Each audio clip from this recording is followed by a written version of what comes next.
Mitra sahabat Tani Lovers, Assalamualaikum warahmatullahi wabarakatuh. Apa kabar semuanya? Mudah-mudahan kita selalu dalam keadaan sehat walafiat, sehatul akal, sehat hati, dan sehatul jasad.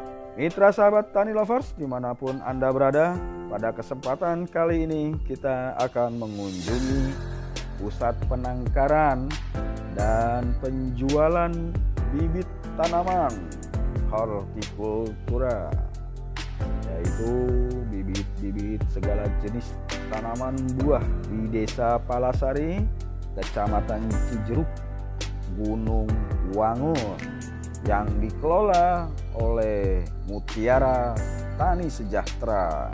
Di sana juga kita akan berjumpa dengan Bapak Lulu Bahrul Falah, seorang penggiat dan pembisnis pembibitan segala jenis tanaman buah, di mana beliau nanti akan berbagi pengalaman.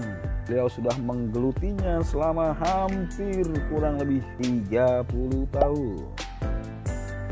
Mudah-mudahan menjadi satu inspirasi dan menjadi satu motivasi bagi kita semua. Terima kasih atas kunjungan Anda di channel kami.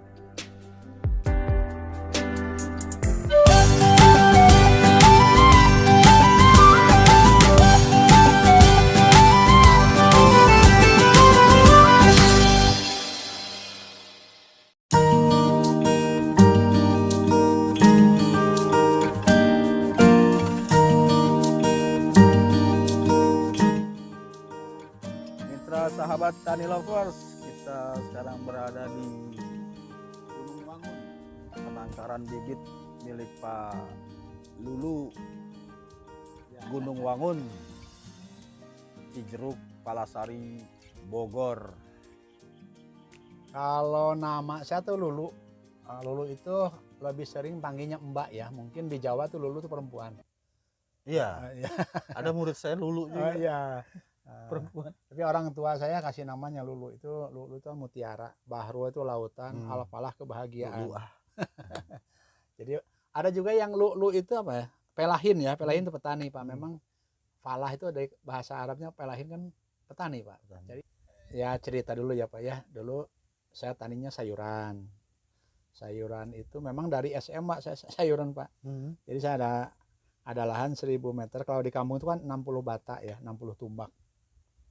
Itu berarti 1000 meter. Itu bagi 3 Pak. Tomat, semangka, cabai, tomat, semangka, cabai buat uang jajan aja gitu. Di mana tuh Pak? Di Tasikmalaya. Tasikmalaya. Nah, tahun 90 masuk Memang Bogor. Bapak lahir di sana ya? Tasikmalaya ya. Tahun 90 masuk ke Bogor. Di ujung Bogor Pak.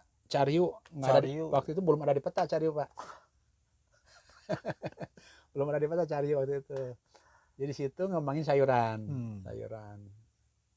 Sambil berjalan beberapa, ternyata sayuran itu lebih sering nangisnya Pak daripada ketawa gitu. Bukan masalah produksinya nggak tercapai, bukan targetnya nggak tercapai, tapi harganya yang di luar kendali kita gitu. Jadi harga itu kita yang punya barang, yang menentukan harga yang beli, itu sakit Pak. Karena kelemahan. Iya, posisi tawarnya nggak ada. Iya.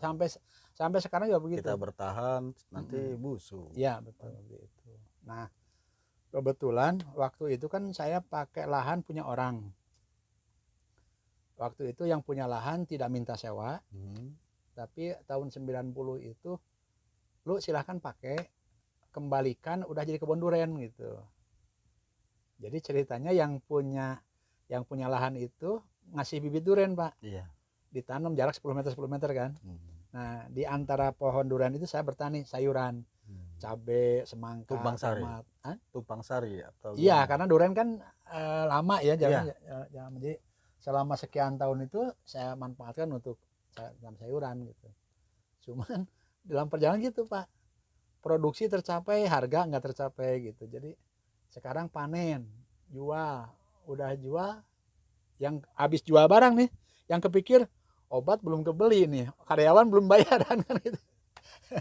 Jadi seperti itu. Nah, Tapi itu ikhlas ya. Yang sakit itu Pak. Kita udah panen, udah capek, harga pokoknya udah jelas.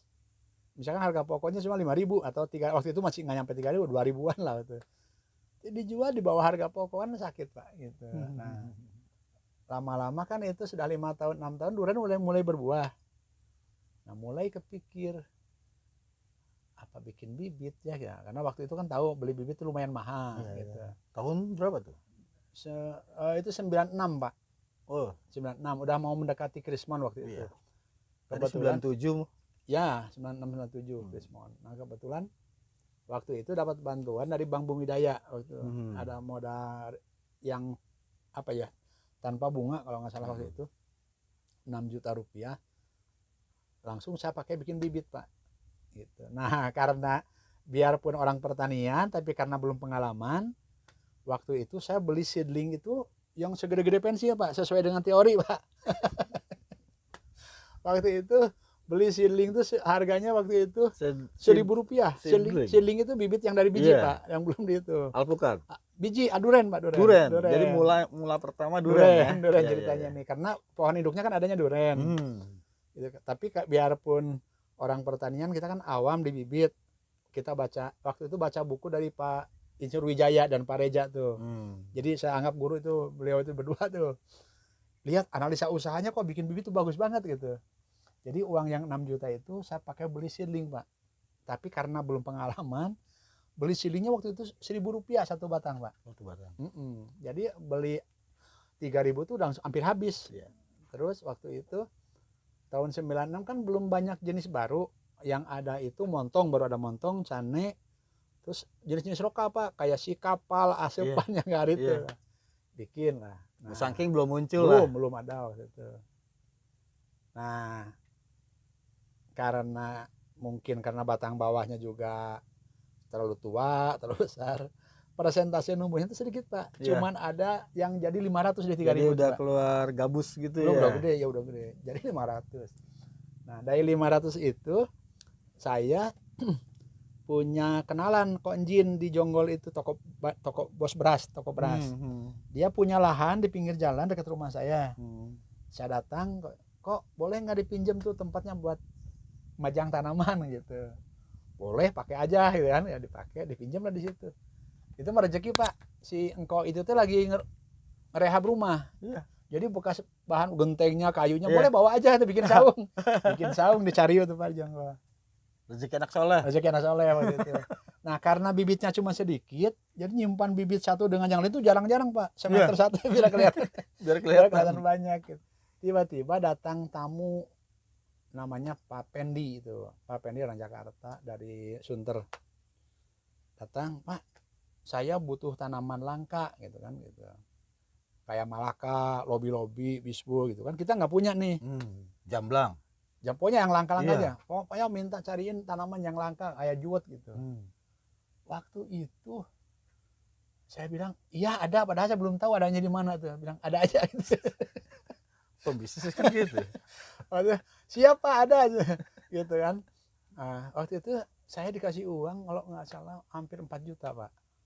Waktu 96 tuh gede ada buat saya, gede DP, tuh Pak. Ya? Iya pokoknya nih tanda jadi 4 juta gitu kan.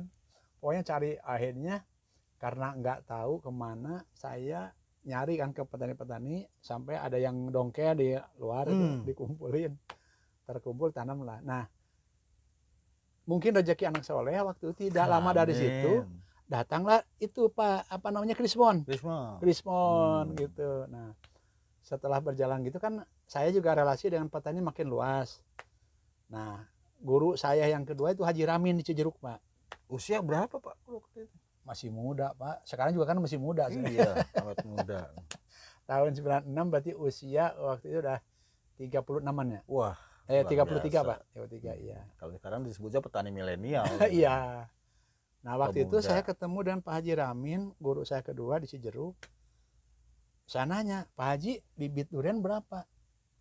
2.500. Yang udah jadi itu Pak. Kalau yang selling berapa? 250 rupiah. Berarti saya waktu itu beli 1.000. Beli 1.000. Gitu. Dari situ baru terbuka, oh ternyata bibit itu tidak semahal itu gitu. Nah, sebetulnya sih motivasi awal membuat bibit tuh gini. bibit itu kan harapan orang, Pak. Jadi pada saat pengalaman saya nanam yang di Cariu itu banyak bibit yang tidak sesuai dengan namanya. Gitu. Di situ saya mulai terpikir kayaknya peluang bagus nih bibit, karena tidak semua bibit itu kualitasnya bagus. Contohnya kan kita udah ngalami, maksudnya nanam montong, taunya yang jadi yang lain kan gitu. Pak Reza sama Pak Wijaya tuh nulis buku dulu tuh, isinya tuh peluang usaha di pembibitan, ada analisa usahanya. Terus saya itu bagus juga ya. Nah, yang menarik dari bibit, Pak, saya kata-kata itu yang senang tuh, Pak. Bibit itu adalah harapan orang. Iya, harapan orang. Dan buat petaninya sendiri dibanding sayuran, buat saya terutama ya, saya lebih nyaman karena semurah apapun orang beli masih nanya, Pak ini harganya berapa? Walaupun dia sebetulnya udah tahu harga bibit durian sekian misalnya. Iya. Tetap nanya, Pak. Artinya kita masih dianggap yang punya. Nah, kalau waktu sayuran saya jual, nanya, Bang, cabai diterima sekarang, timbang aja nanti juga ada notanya, gitu kan. Jadi itu orang ngomong gitu sampai matanya nggak nengok ke kita, Pak. Kita datangnya ke induk, Bang, saya mau jual cabai berapa sekilo sekarang diterima gitu. Timbang aja nanti juga ada notanya. Itu sakit tanpa nengok tuh ya. Tanpa nengok, Pak, ya itu sakit, Pak, gitu. Buat saya sakit, nggak tahu buat yang lain. Iya. Jadi situ mulailah merintis ke bibit. Nah, dalam perjalanan juga ternyata namanya usaha ada pasang surutnya. Cuman yang saya rasakan memang kuncinya di diri kita. Jadi kalaupun ada kesalahan tetap pasti ada kita yang salah. Ada kebijakan kita yang salah atau ada pemikiran kita yang salah. Banyak teman-teman yang sudah lebih berhasil, Pak, di bibit. Terutama di Bogor ini alhamdulillah kan banyak petani-petani. Jadi di Bogor itu ada petani yang memang khusus fokus buat, ada yang fokusnya ke jualan. Nah, saya juga lebih fokus ke jualan, Pak, karena perputarannya lebih cepat. Iya. Seperti itu, Pak. Itu aja, Pak, mungkin yang bisa saya ringkan, apalagi ya. Kita lihat-lihat bibitnya, Pak. Boleh, mangga. Mari.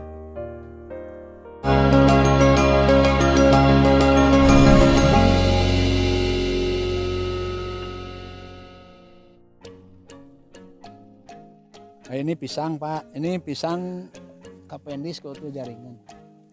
Nih. Pisangnya. Apa lagi, Pak, ya? Ada alpukat, ada durian. Kebanyakan sih di sini durian, Pak. Kalau ini usia berapa, Pak?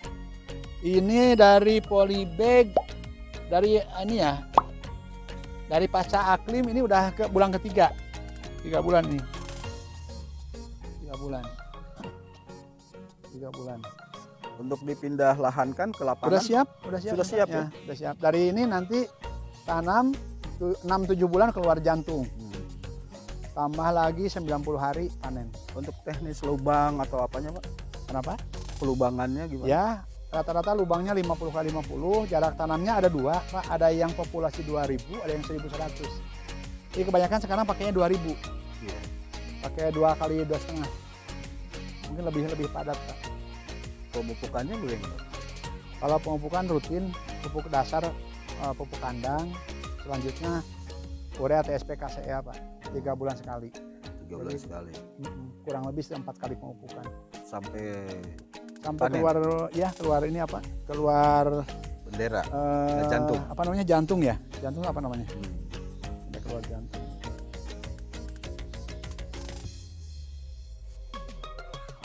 Panen usia berapa nih, Pak? 7 bulan keluar jantung ditambah 90 hari, Pak. Jadi berapa? 90 hari kan 3 bulan, 10 bulan. Antara 10 sampai 11, Pak. Iya. Ya, dari tanam. Rata-rata 20 sampai 30 kilo. Jenis Cavendish kan macam-macam tuh, Pak. Ya. Kalau ini jenis apa, Pak? Masuknya mungkin ke Giant Cavendish, Pak. Ke Giant Cavendish. Iya. Kalau ini masih kecil ya, Pak ya? Masih kecil itu, yang terbelakang itu. Pertumbuhannya. Dari kultur jaringan. Apa lagi? Kebanyakan duren, Pak, di sini, Pak. Duren. Duren, Nah, Pak. mari kita lihat. Sedikit-sedikit nih, Pak, nih. Duren kebetulan sudah ini pelangi. dikirim kemana, Pak, tadi, Pak? Kalau pengiriman sih hampir semua provinsi apa ya? Semua provinsi. Hampir semua provinsi. Sisa-sisa. Iya. Ini apa Pak? Pelangi ya? Pelangi ini Pak. Pelangi Atururi nih. Ada Matahari, ada Pelangi. Matahari? Matahari Bogor Pak ini. Iya. Kalau ciri-ciri pelangi apa Pak? Dari daunnya? Dari daun seperti ini Pak. Agak tebal. Daunnya tebal. Ya. Tapi nanti keluar ini Pak ya? Ya karena rapat kemarin nyimpannya jadi agak menyamping. Kalau udah ke tempat yang terbuka lebar. Besar ini udah bisa dipruning? Belum. Biasanya saya pemangkasan di usia ketiga Pak. Di usia ketiga. 3 tahun. Udah di tanah biasanya. Iya. Buat pemangkasan. Kalau ini jarak bisa 10 ya? 10 meter Pak. 10 meter. Berbuah itu mulai belajar berbuah. Tahun ke-4 ke-5 Pak. Paling cepat ke-4. Rata-rata sih tahun ke-5. Pelangi. Ya. Hampir semua sama jenis Pak. Kalau okulasi aja. Ini ya? Tahun. Ini okulasi ini Ya. 5 tahun. Pelangi. Kemudian ini Matahari Pak. matahari. Nah, Matahari.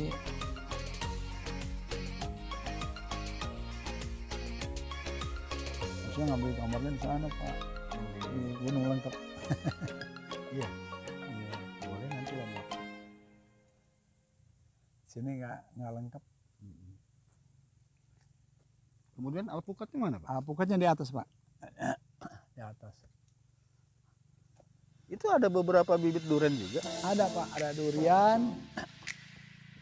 Bim katiki ya Bim.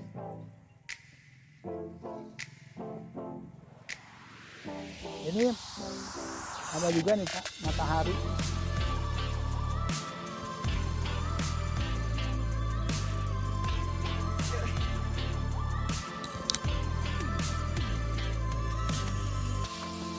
Ini banyak kan matahari sini.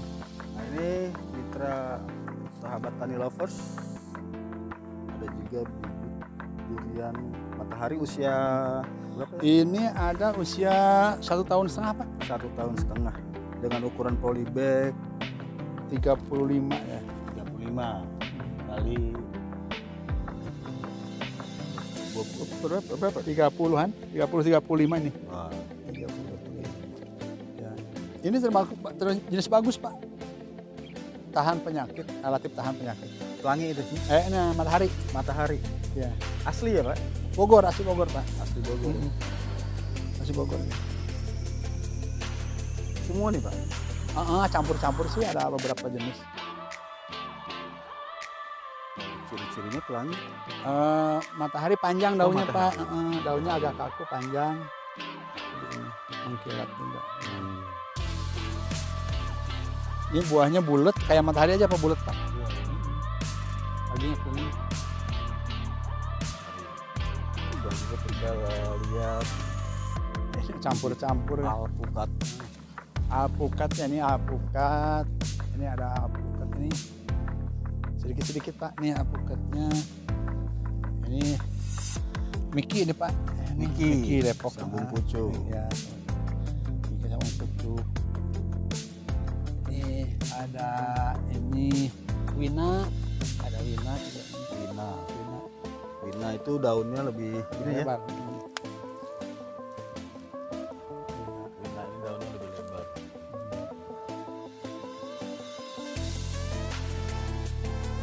Siripnya. Lalu percabangannya tapi Ya. diperbanyak Setelah di tanah Pak. oh gitu. Di tanah dipangkas keluar cabang. Wina. Miki ada ini jenis apa nih? YM kalau nggak salah ini. YM tuh lebak Pak, lebak. YM lebak. YM ini ada Markus juga. Markus lah. Markus ini Pak. Oh, Ini daunnya lebih lebar. daunnya lebih lebar ya Markus ya. Markus, ya. Yang buahnya bisa Gede ya, bulat buahnya gede Pak. bisa hampir 2 kilo. 2 kilo ya. Ini usia berapa Pak? Baru 6 bulan Pak. 6 bulan. 6 bulanan. Ini ada leci juga, leci dataran rendah. Nangka. Yang di atas apa? Alpukat juga. Alpukat juga, alpukat ada apa itu campur-campur juga Pak. Ada red Vietnam, ada apa lagi ya? Red Vietnam. Ada red Vietnam, ada alligator, Alligator.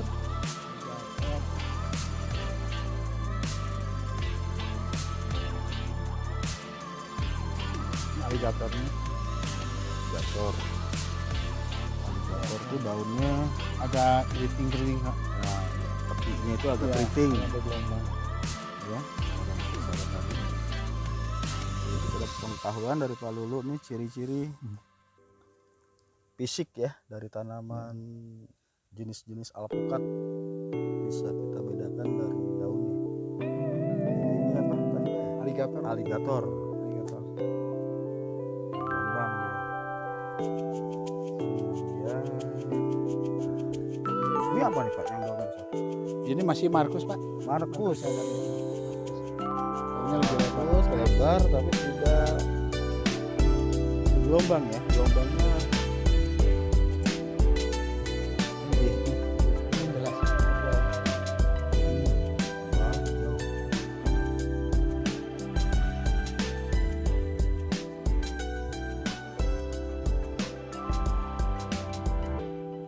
Oke. Ini durian Pak, musangking. Oh, ada Ada musangking. musangking Pak. Musangking. Musangking kaki 3 ya para pemirsa. Ya. Udah sambung pucuk Pak. Iya, sambung okulasi Pak sama cuma ditambah kaki aja. Okulasi juga. Baiklah para mitra sahabat tani, karena cuaca juga agak mendung ini. Dan Mau mungkin hujan. Pak Haji Lulu ada kegiatan-kegiatan lain. Iya.